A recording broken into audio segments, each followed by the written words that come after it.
কোনো ব্যক্তি যদি হারাম টাকা মসজিদে দান করে কিন্তু মসজিদ কমিটি ওই ব্যক্তির হারাম উপার্জিত উৎস জানেন, তবুও মসজিদ কমিটি সে দান কবুল করেন, এ সম্পর্কে ইসলাম কি বলে? দেখেন, স্পষ্ট হারাম যদি জানে, হারাম বিশেষ করে একটা প্রকার আছে হারাম লিআইনিহি, একেবারে মূলগতভাবে হারাম। যেমন একটা লোক চুরি করে টাকা নিয়ে আসছে, একজনের পকেটমারি করে টাকা নিয়ে আসছে, এই টাকাটা আইনা মসজিদে দিচ্ছে, আপনি জানেন, তাহলে আপনার জন্য টাকা নেওয়াটাও হারাম, এই টাকা নেওয়াটাও কি হারাম।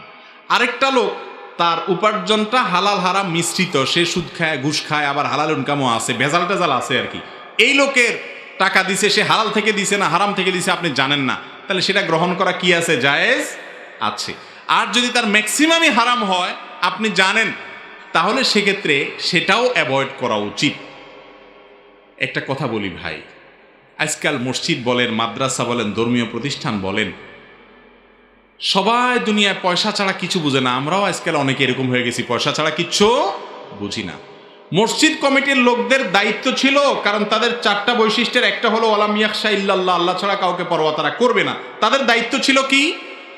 তাদের দায়িত্ব ছিল আল্লাহর ঘরে কোনো হারাম টাকা আমরা প্রবেশ করাবো না চেষ্টা করা। কোত্থেকে চেষ্টা করবে? বেশিরভাগ ওই দায়িত্বশীল লোকদের বড় একটা অংশ, ভালো মানুষ অনেক আছেন আলহামদুলিল্লাহ, বড় একটা অংশ আছে যে সে নিজেই কি 2 নম্বর। আবার সবাই না, আল্লাহর ঘরের খেদমত করেন, কমিটির দায়িত্বে আছেন, বহু হাজার লাখো ভালো মানুষ আছে আলহামদুলিল্লাহ আমাদের দেশে।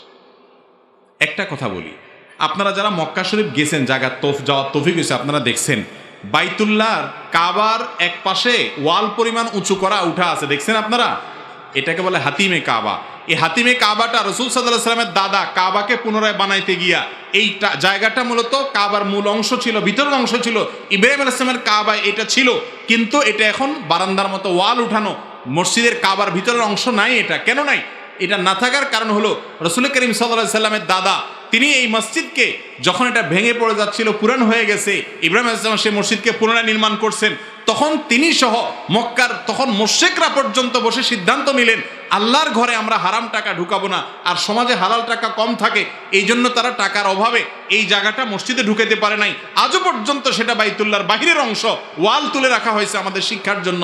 অথচ আমরা হারাম টাকা দিয়ে মসজিদে জাকজমক চাকচমক করি। এই জাকজমকের নাম মসজিদ না। মসজিদ সাদা সিধা থাকুক, তবুও হারাম টাকা থেকে বেঁচে থাকার চেষ্টা করুক। আল্লাহ মাফ করুক, হুজুররাও এখন আর বাজ বিচার আমরা করি না। আমাদের আসুন্নাহ ফাউন্ডেশনে আলহামদুলিল্লাহ আমরা প্রত্যেকটা ডোনেশনে চেষ্টা করি মানুষকে ঘোষণা দেওয়ার।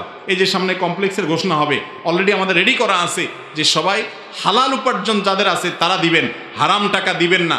আমাদের পক্ষ থেকে নিষিদ্ধ করা থাকলো, দিলে দায়িত্ব আপনার। ইন্নাল্লাহ তাইয়্যিব লা ইয়াকবালু ইল্লা তাইয়্যিবা, হাদিসে আসছে আল্লাহ পবিত্র, হালাল ছাড়া কিছু দিলে তিনি সেটা গ্রহণ করেন